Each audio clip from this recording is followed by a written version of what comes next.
There is an animal loose in Texas right now that outnumbers the human population of the city of Houston. It moves at night in family groups through the pasture behind the farmhouse and the greenbelt behind the subdivision. It can smell a cornfield from a mile off, and it can turn 100 acres of that field into churned mud before sunrise. Texas has spent decades and hundreds of millions of dollars trying to kill it, with rifles, with helicopters, with poison, with traps the size of a garage. And every single year, there are more of them than there were the year before. The animal is the feral hog. Texas Parks and Wildlife puts the number in the state at around 2.6 million. Some estimates run past 3, and that is nearly half of every wild pig in America. Here's the part that doesn't make sense. This isn't a new problem sneaking up on an unprepared state. Texas has known about these animals for decades. It has thrown everything it has at them, and it is still losing. So the question this video is really asking is a hard one. How do you lose a war against a pig? By the end, you'll understand why the honest answer coming out of the wildlife agencies is that Texas may never win it at all. If you're the kind of person who wants to actually understand a problem like this, instead of just hearing it shouted about, go ahead and subscribe. It takes 2 seconds and it genuinely helps the channel. And tell me one thing while you're here. Where in the world are you watching from? And do you have wild hogs where you live? Drop it in the comments. I read them. Now let's get into it. Start with the fact that makes this whole story stranger. The pig does not belong here. There were no wild hogs in North America. Every one of the millions now tearing across Texas descends from an animal a human being carried in on purpose. It happened in layers. The Spanish brought domestic pigs as a walking food supply in the 1500s, and some escaped and some were simply turned loose to fend for themselves and be hunted later. Then, in the early 1900s, ranchers and hunting outfits imported Eurasian wild boar, the genuine tusked article, and released them for sport. And the two lines met and bred and produced something that is now neither one nor the other. That hybrid is the problem in a single animal.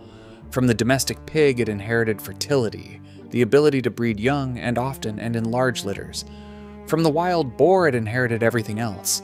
The tusks, the muscle, the bristled hide, the aggression, the intelligence, and a complete indifference to weather, terrain, or people. We didn't accidentally introduce a pest. Over 500 years, we assembled, piece by piece, one of the most efficient invasive mammals on Earth, and then we let it go in a state the size of a country. It repaid the favor by spreading into nearly every one of Texas's 254 counties. One of the state's leading hog experts summed the situation up years ago in a line that's now almost a proverb down there. There are two kinds of landowners in Texas, those who have wild pigs and those who are about to. If you want to understand why nobody can stop them, you don't start with the hunting or the traps. You start with the arithmetic because the arithmetic is the entire war. A female feral hog, a sow W, can have her first litter at 6 months old. She carries for under 4 months, which means she can produce roughly 2 litters a year, sometimes more, with an average of 4 to 6 piglets each, and litters that can run higher. She does this year-round. There is no season that stops her. Stack those numbers, and a population of wild pigs can, under good conditions, double in as little as 4 months. You can watch that number in the real world. One national analysis found feral hog numbers had jumped 39% in just 3 years. In Texas, wild pigs are now present on an estimated 73% of farms. This is not a stable nuisance holding at some manageable level. It is a line on a graph bending upward in real time across an entire state. And the reason that line never flattens is that a feral hog can live almost anywhere and eat almost anything. They were long thought to need water and shade, but they've adapted to the dry country of West and North Texas and kept right on going. they are omnivores in the fullest, least picky sense of the word. Crops, roots, acorns, insects, carrion, garbage, and when they can get them, the eggs and young of other animals. An animal with no diet to restrict it and no habitat to confine it does not have a natural ceiling. It just has however much land is left. Now put that against the effort to control them. Wildlife biologists have run this math over and over, and they keep arriving at the same brutal figure. To simply hold a feral hog population steady, not shrink it, just stop it from growing, you have to remove somewhere between 70 and 75% of them every single year. 7 out of every 10. Every year. Just to break even. Miss that number, remove 60%, 50, 40, and you don't slow the invasion. You barely dent it, and next year there are more hogs than when you started. Almost nothing humans do to a wild animal hits 70% year after year across a landscape this size. That is the trap at the center of this entire story. The pig breeds faster than we can kill it. Everything that follows is just people discovering that fact the hard way. So the obvious answer is hunt them, and Texas has made that as easy as any state ever has. You don't need a hunting license to kill a feral hog on private land. You can hunt them year-round, day or night, with thermal scopes and night vision. There are outfits that will strap you into a helicopter and let you fire on sounders from the air, the so-called pork choppers, at around $20 a pig in the open Texas country where they work best. Texans kill an enormous number of these animals every year. And it isn't enough. It isn't even close. Here's what the biologists have learned, and it's counterintuitive enough that it took years to accept. Recreational hunting doesn't control feral hogs. In some ways, it makes the problem worse. A hunter who shoots the 2 biggest hogs out of a group has removed the 2 animals that matter least to the population, while the young, fast-breeding sows scatter. Pressure a sounder, shoot into it, chase it, and it doesn't disappear. It splinters. The survivors break into smaller groups, spread across new ground, go fully nocturnal, and start new breeding colonies somewhere you aren't looking. The phrase the experts use now is almost a slogan. You cannot shoot your way out of the feral hog problem. One hunter, on average, removes about 1 pig a day. The sow he didn't get is producing a dozen a year. The math was never going to close, and every helicopter and every thermal rifle in Texas hasn't closed it. In fact, the state's own history includes people quietly moving hogs into new areas just to have something to hunt, which is part of how they reached places they had never been. If hunting can't do it, the professionals will tell you the best tool left is trapping, and specifically catching an entire family group at once, what they call whole sounder removal. Miss even a few, and the ones that escape breed the number right back. So the traps got bigger and smarter.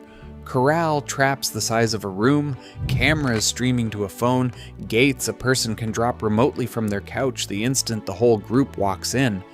It works better than anything else, and it still isn't enough, for a reason that should unsettle you a little. The pigs learn. Feral hogs are genuinely, measurably intelligent. Researchers rank them among the smartest mammals on the continent. And people who've raised them say they house train faster than a puppy. And they learn the trap. If one hog gets caught and the rest of the sounder watches, the survivors often will not go near that trap again. They learn the sound of the helicopter and melt into cover before it arrives.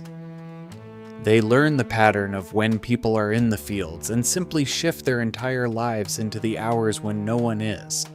One study of trapping success clocked it around 59%, a good number for wildlife work, and still far under the 70% needed just to tread water. There's a grim demonstration of this in how fast they change their own behavior. In places where they're hunted hard by day, Whole populations flip to living almost entirely at night within a season or two, feeding in the dark, bedding down in thick cover before dawn, so that a landowner can be losing acres a week to an animal he never actually sees. Push them, and they don't just flee, they rewrite their schedule around yours. This is what makes them different from a flood or a drought. You are not fighting a force of nature. You are fighting an opponent that watches what you do, remembers it, and adjusts. Every method that works a little less each time you use it because the animal is paying attention. If this is holding your attention, take 2 seconds and subscribe. The next part is where Texas tried the thing everybody thought would finally end it, and watched it fall apart. Keep going. By 2017, the failure of guns and traps had pushed Texas toward the one option that had always felt like a last resort: poison. And the state's agriculture commissioner announced it like a war had finally been won, promising what he actually called a hog apocalypse. The weapon was a bait called kaput, built around warfarin, the same anticoagulant used in common rat poison, and in careful doses in human blood thinners. Eaten steadily by a hog, it causes fatal internal bleeding over about a week. On paper, it was the scale answer the arithmetic demanded. A poison could reach more pigs than any rifle ever could. The apocalypse never came. It collapsed under its own problems almost immediately. Start with the animal itself. Feral hogs are sloppy eaters. Bait they spill gets eaten by songbirds, deer, raccoons, the wrong species entirely. A hog takes days to die, which many considered inhumane, and a poisoned carcass becomes a hazard to every scavenger and hunter that finds it. And this is an animal people eat. The idea of seeding the Texas landscape with warfarin bait, in range of pets, wildlife, and hunters butchering wild pork, set off a revolt from hunters and conservationists at the same time.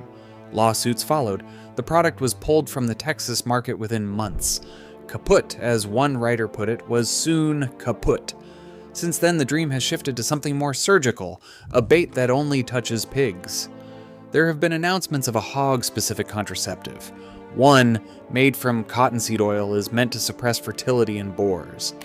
But the EPA's bar for approving a true hog toxicant is roughly 95% effectiveness and near total species specificity, and nothing has cleared it.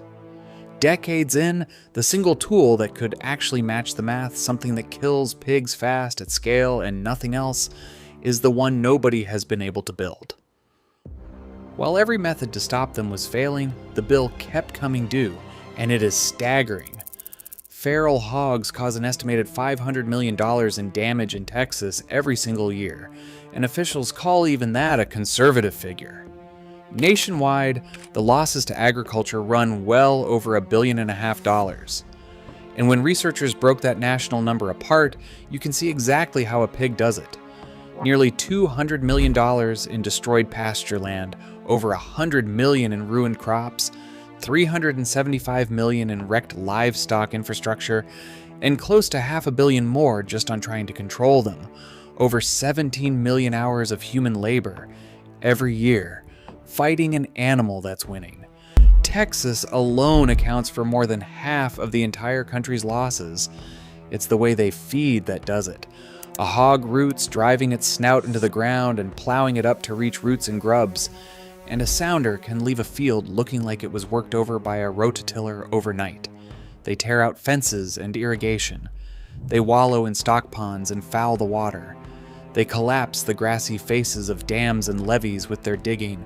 Tens of thousands of dollars of erosion in a single night.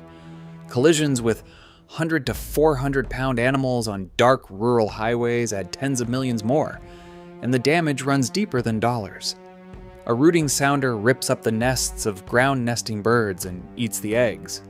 Hogs devour fawns, lambs, and reptiles, compete directly with native deer for the acorns and forage they both need, and in coastal areas have raided the nests of sea turtles. Wherever the pig arrives in force, native wildlife tends to lose ground, a slow ecological erosion happening quietly underneath the loud economic one.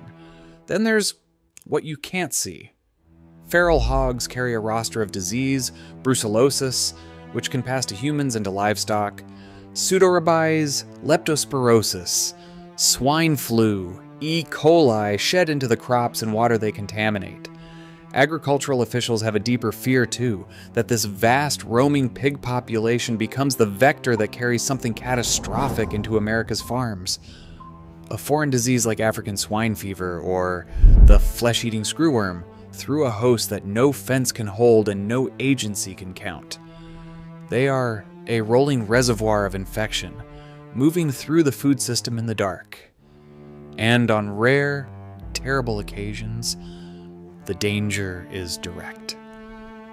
Before dawn on a Sunday in November of 2019, a 59-year-old home health aide named Christine Rollins arrived to care for an elderly couple in Anahuac, Texas, east of Houston. She got out of her car in the dark and never reached the door. She was killed in the yard between the car and the house by a group of feral hogs. The official cause of death was exsanguination. She bled out due to feral hog assault. The sheriff, a 35-year veteran, called it one of the worst things he had ever seen and noted the hogs had taken over part of the family's land. Fatal attacks like that are genuinely rare. Fewer than a handful have ever been documented in the country, but it happened in a driveway in Texas, and it is the sharpest possible reminder that these are not the pink animals of a children's book. They are 200 pounds of muscle and tusk, active in the dark, in the same places people live. For a long time, this was filed away as somebody else's problem, a rural problem, a rancher's problem, something that happened out past the last exit. That's over. In December of 2024, the city of Kyle, Texas, 21 miles from downtown Austin, had to warn its residents that feral hogs had moved into city-owned property and was still fighting to control them months later. Hogs have shown up rooting through suburban lawns, tearing up manicured golf courses, and turning city parks and greenbelts into mud. Homeowners in the Dallas-Fort Worth suburbs have resorted to electric fencing to keep them out of the yard. Wildlife crews now set those app-controlled corral traps not on some distant ranch, but in the open space behind the subdivision. This is the quiet turn in the story. The same reproductive math and the same intelligence that beat the ranchers don't stop at the city limits.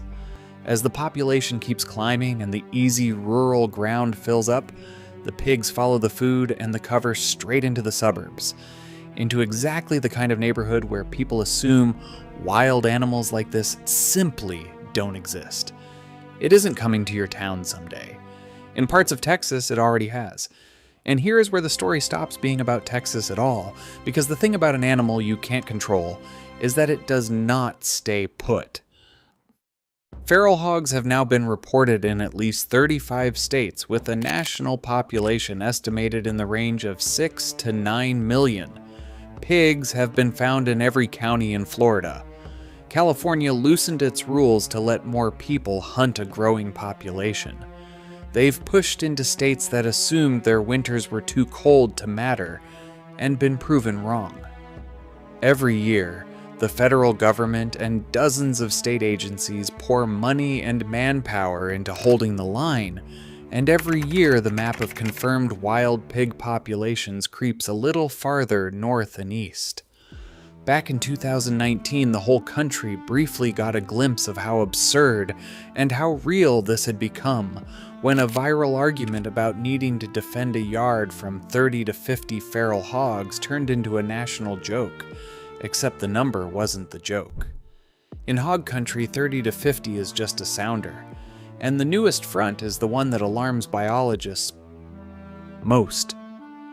In the Canadian prairies, escaped farm pigs crossed with wild boar have produced enormous cold-adapted super pigs, animals that survive brutal winters by tunneling under the snow. One researcher who studies them calls the wild pig the most invasive large mammal on the planet, and those Canadian populations have been climbing and pressing south toward the northern United States.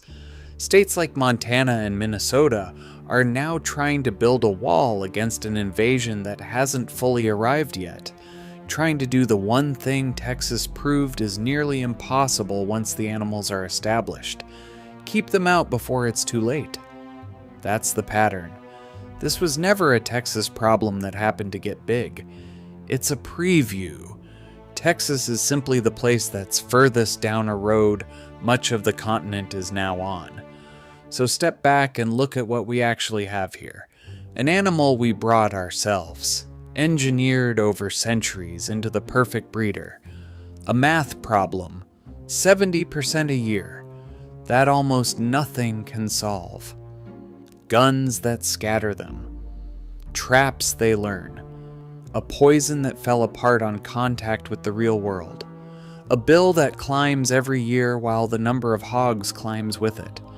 And a range that has quietly grown from the back 40 to the city park. Texas has not run out of effort.